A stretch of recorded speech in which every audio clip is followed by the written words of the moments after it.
सार्वजनिक पद प्रतिष्ठेसाठी नव्हे, जनतेच्या कामासाठी. ॲट प्रगती चळवळ. नमस्कार, मी श्री प्रमोदजी गणपत सस्ते. आपण पाहतात ॲट प्रगती चळवळ. आजचा विषय कोणत्याही एका पक्षाच्या विरोधात नाही आणि कोणत्याही एका नेत्यांच्या समर्थनातही नाही.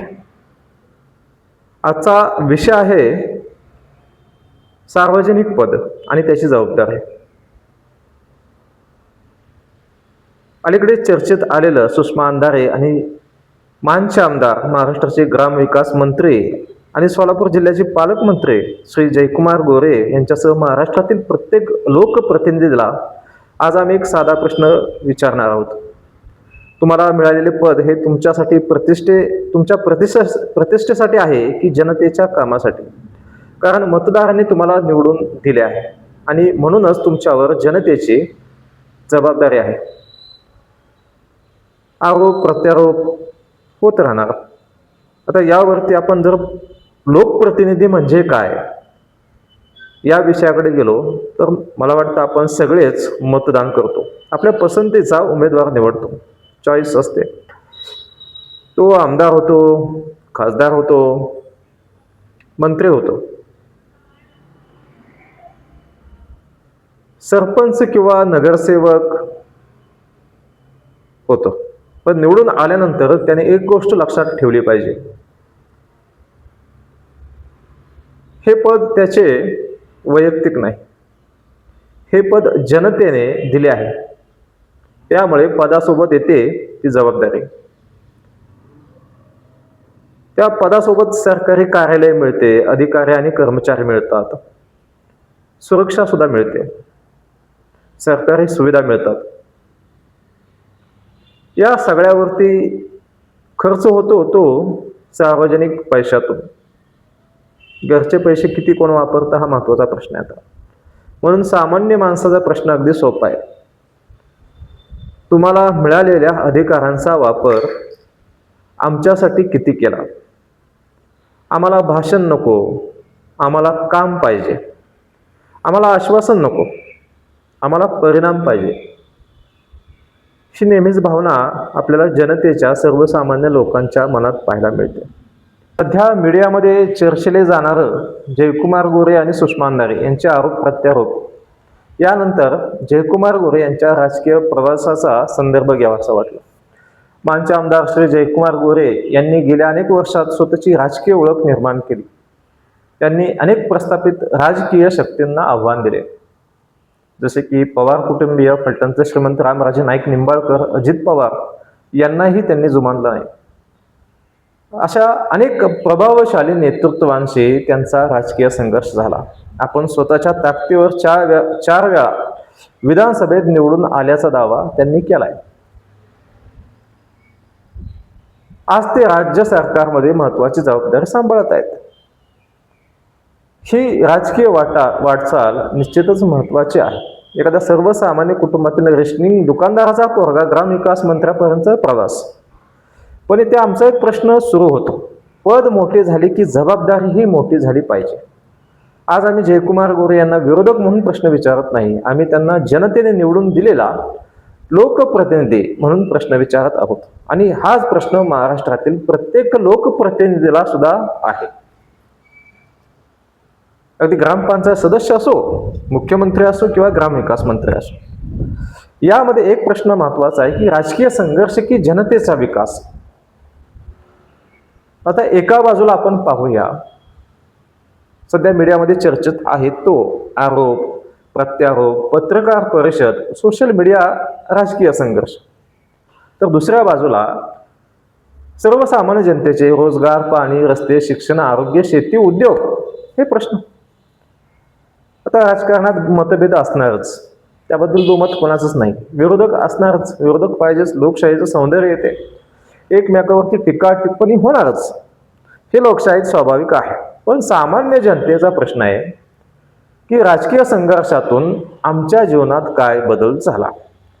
एकदा निवडून गेला की आपली टर्म असते 5 वर्ष. 2 नेते एकमेकावर आरोप करत असतील, पण गावातील पाण्याचा प्रश्न कोण सोडवणार? ह्या प्रश्नाकडं किंवा रस्त्यांचा प्रश्न कोण सोडवणार हाही प्रश्न असतो. तरुणांना रोजगार कोण देणार हा प्रश्न तर अतिशय गंभीर आहे. आता शेतकऱ्यांचे प्रश्न कोण मांडणार? मुळातच राज्यातील 50% शेती क्षेत्र कमी झालंय. शाळा आणि सरकारी रुग्णालय कोण सुधारणार? राजकीय भांडणात जनता कुठे आहे? हा प्रश्न प्रत्येकानं विचारण्याची वेळ आली. मला वाटतं 5 वर्षाचा वेळ हा खूप कमी वेळ आहे आणि यामध्ये सुद्धा जनतेचा पैसा हा खूप महत्त्वाचा असतो. घामाचा पैसा असतो, कष्टाचा पैसा असतो. पावशेर तेल नेलं तर त्याचा GST भरला, त्यातून तो पैसा जात असतो. आता आणखी एक महत्त्वाचा मुद्दा आहे. सरकारचा पैसा म्हणजे कोणत्याही नेत्याचा स्वतःचा पैसा नाही, तो जनतेचा पैसा. जसं मी सांगितलं की त्याच्यावरती टॅक्स आकारला, त्यातनं ही सगळं चालतंय. आता आपण वस्तू घेतो म्हणजे सेवा घेतो, पेट्रोल डिझेल घेतो, वेगवेगळे कर भरतो. अगदी साधी एखादी पिन जर घेतली, अगदी शेतकरी, कामगार, व्यापारी, नोकरदार प्रत्येक जण आपापल्या परीने देशाच्या अर्थव्यवस्थेत योगदान देत असतो. याच पैशातून सरकार चालते. म्हणून जनतेला प्रश्न विचारण्याचा अधिकार आहे, संविधानिक अधिकार आहे. आमच्या पैशातून तुम्ही काय केले? आता हा प्रश्न प्रत्येकाने विचारलाच पाहिजे. निश्चितपणे हा प्रश्न महत्त्वाचा आहे. फक्त उद्घाटन केले का? फक्त सत्कार घेतले का? फक्त मोठमोठे कार्यक्रम केले का? शो केले का? फक्त बॅनर लावले की तुम्ही नोकऱ्या निर्माण केल्या? नोकऱ्या निर्माण केल्या का तुम्ही? जिथे ज्या कुटुंबाला पिण्यासाठी पाणी नाही, शेतीसाठी पाणी नाही, त्यांना पाणी दिले का? रस्ते, अगदी माझ्या तर शेतापर्यंत रस्ता आहे पण खूप कच्चा आहे. अतिशय गेले 40 वर्ष बोंब आहे तिकडे. हे रस्ते केले का तुम्ही? उद्योग आणले का? आता हे वर पाक मोकळं होत आलंय. शेतकऱ्यांसाठी सुविधा निर्माण केल्या का? शाळा आणि रुग्णालय सुधारली का? जनतेला आणखी घोषणा नकोत, कामाचा हिशेब हवाय. एवढे सगळे प्रश्न असताना फक्त आरोप प्रत्यारोप आणि वैयक्तिक, तुम्ही सार्वजनिक पदावर बसलाय आणि तुम्ही वैयक्तिक वरती टीका टिप्पणी चालू आहे तुमची. संवेदनशील प्रकरणामध्ये राजकारणाची भूमिका खूप महत्वाची आहे. आता आपण बघितलं की जयकुमार गोरेंचं नाव किंवा फलटण मधला जर विचार घेतला तर चर्चेत आलेलं कथित डॉक्टर संपदा मुंडे आत्महत्या प्रकरणासारख्या संवेदनशील घटनांमध्ये राजकीय नेत्यांनी भूमिका मांडली. आता सुषमा अंधारे फलटणला होत्या, त्यांनी प्रश्न उपस्थित केले, पोलीस स्टेशन समोर त्यांनी ठिया मांडला होता. जयकुमार गोरे यांनीही आता आपली बाजू मांडली आणि त्यांच्या आरोपांना उत्तर दिलं. या प्रकरणातील अंतिम सत्य काय हे तपास आणि न्याय प्रक्रियेतून स्पष्ट झाले पाहिजे. इथे कोणाच्याही बाजूने निकाल देणे योग्य नाही, कारण आरोप म्हणजे सत्य नाही आणि आरोपाचे खंडन म्हणजे अंतिम सत्य नाही. आता ह्या प्रत्यारोपात सत्य बाहेर आलं का? तर सत्य काय आहे हे पुरावे आणि तपासातून समोर आलं पाहिजे. आणि सर्वात महत्वाचे म्हणजे एखादा सामान्य नागरिक न्यायासाठी संघर्ष करत असेल तर त्याला न्याय मिळवण्यासाठी राजकीय नेत्याच्या मदतीची गरज भासता कामा नये. प्रत्येक गोष्टीत राजकीय नेत्याचा हस्तक्षेप. कायद्यापुढे सामान्य माणूस आणि सत्तेतील माणूस समान असला पाहिजे, पण आहे का? छोटीशी गोष्ट झाली की पोलीस स्टेशनला फोन, गृहमंत्र्याला फोन, या काय चाललंय? राजकीय पाठिंबा आणि खरी परीक्षा. जयकुमार गोरे यांनी देवेंद्र फडणवीस आणि भारतीय जनता पक्षाचा आपल्याला पाठिंबा असल्याचे सांगितलंय. निश्चितपणे कालच्याच मुलाखतीत सांगितलं त्यांनी. राजकारणात पक्षाचे आणि वरिष्ठ नेतृत्वाचे समर्थन महत्वाचे असते, पक्षीय राजकारण येते, पण लोकशाहीमध्ये त्याहीपेक्षा महत्वाचा असतो जनतेचा पाठिंबा, सर्वसामान्य माणसाचा विश्वास. आता मुख्यमंत्र्याची मर्जी मिळवणे ही राजकीय ताकद असू शकते, पक्षाचे समर्थन मिळवणे ही राजकीय ताकद असू शकते. हा राजकारणाचा भाग झाला, तुमचा वैयक्तिक राजकीय फ्युचरचा तो विषय झाला. पण मतदाराचा विश्वास मिळवणे ही खरी लोकशाहीची ताकद आहे. म्हणून कोणत्याही नेत्याने मोठ्या नेत्यांची मर्जी जिंकण्यापेक्षा सामान्य माणसाचा विश्वास जिंकण्याचा प्रयत्न केला पाहिजे, असं माझं वैयक्तिक मत आहे. निश्चितपणे तो जर नाही केला तर मतदार प्रत्येक लोकप्रतिनिधींना पुढच्या वेळेस त्याची जागा दाखवू शकतात. आता सर्व लोकप्रतिनिधींना माझा थेट संदेश आहे. आता आजचा संदेश हा व्हिडिओ त्यांच्यावरती आहे म्हणून फक्त जयकुमार गोरे यांच्यासाठी नाही, सुषमा अंधारेंसाठीच नाही, तर हा संदेश प्रत्येक महाराष्ट्रातील प्रत्येक लोकप्रतिनिधीसाठी आहे. मग तो आमदार असो, खासदार असो, माझी आजी, मंत्री असो, आजी माझी, नगरसेवक असो, झेडपी सदस्य असो, पंचायत समितीचा सदस्य असो, सरपंच असो, किंवा एखादा ग्रामपंचायत सदस्य असो, तोही लोकप्रतिनिधीच आहे. आता सर्वांना आमचा एक संदेश आहे, सार्वजनिक पद स्वीकारले आहे तर सार्वजनिक जबाबदारीही स्वीकारा. जनतेच्या पैशातून सुविधा मिळत असतील तर जनतेला त्याचा परिणाम दिसला पाहिजे. जनतेच्या मतातून सत्ता मिळाली असेल तर जनतेला हिशेब दिला पाहिजे. प्रतिष्ठा मिळाली असेल तर आचरणही त्याला साजेसे असले पाहिजे. सत्ता ही जनतेची सेवा करण्यासाठी आहे, जनतेवर वर्चस्व गाजवण्यासाठी नाही. आता पदाचा उपयोग कशासाठी हा एक प्रश्न उपस्थित होतो. हे पद मिळाल्यानंतर पदाचा मद येतो, मस्ती ज्याला म्हणतात. आणि जर एखाद्या लोकप्रतिनिधीला जनतेचे प्रश्न ऐकायचेच नसतील, मतदारांच्या समस्या सोडवायच्याच नसतील, जनतेच्या पैशाचा हिशेब द्यायचा नसेल, पारदर्शकपणे काम करायचे नसेल आणि फक्त राजकीय संघर्ष, सत्ता आणि प्रतिष्ठा यामध्येच रस असेल, इंटरेस्ट, पॉलिटिकल इंटरेस्ट, तर आम्ही एक प्रश्न विचारतो, मग सार्वजनिक पदावर राहण्याची गरजच काय? बस ना घरी निवांत. कारण पद तुमची खाजगी मालमत्ता नाही. ती मतदारांनी मतदान केल्यानंतर तुम्हाला दिलेले सरकारी पैसा हा तुमचा वैयक्तिक पैसा नाही, कुठे कामाला गेला नव्हता तो. जनतेत दिलेली सत्ता तुमची कायमची मालकी नाही, ही जबाबदारी आहे. आणि जबाबदारी पार पाडता येत नसेल तर त्या पदाबद्दल स्वतःच आत्मपरीक्षण केलं पाहिजे. आपल्याला नेमलंय कशाला, आपण करतोय काय, आपण कोण आहे आणि कशासाठी तिथं आलोय, हे महत्वाचे. आता ह्यामध्ये प्रगती चळवळचे प्रगती चळवळचे थेट 5 प्रश्न आहेत. हे वैयक्तिक कोणा एकावरती नाही. तर प्रगती चळवळ आज प्रत्येक लोकप्रतिनिधीला 5 साधे प्रश्न विचारत आहे.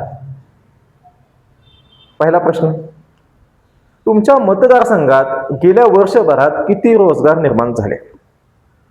महत्वाचा प्रश्न आहे. झेंजी दिल्लीमध्ये बघितलं आपण.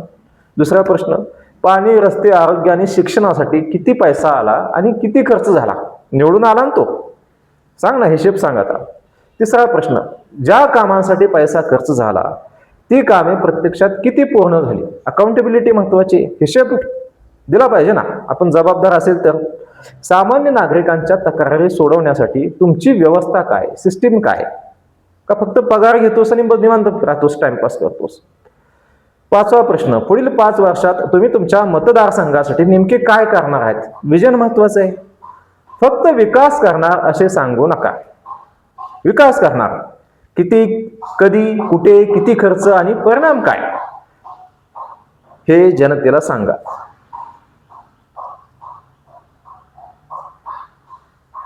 अँसरेबल असणं अतिशय महत्वाचं आहे.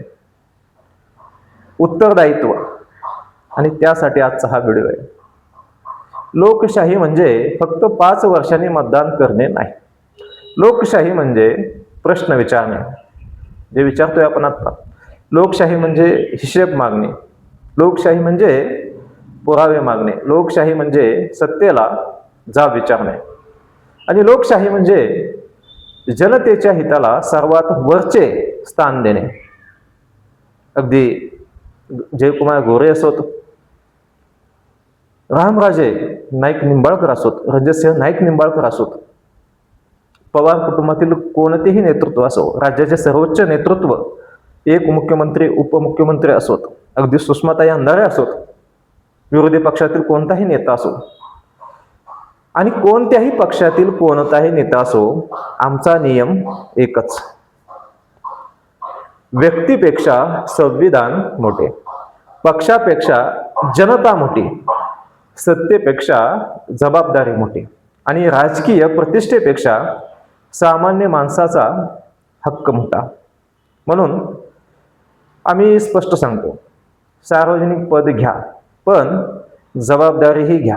जनतेचा पैसा वापरा पण त्याचा योग्य परिणामही द्या.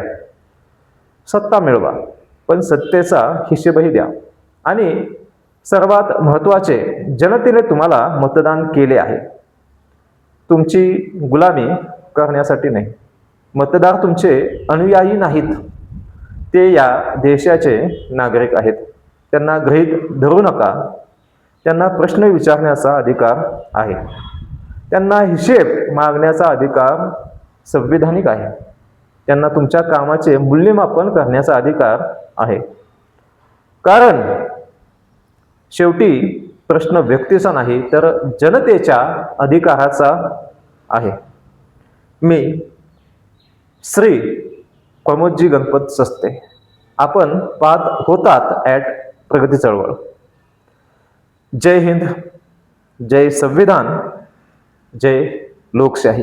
व्हिडिओ आवडला असेल तर लाईक करा, शेअर करा, बेल आयकॉन दाबायला विसरू नका आणि सर्वात महत्त्वाचं आपल्या मित्रांपर्यंत हा व्हिडिओ शेअर करा.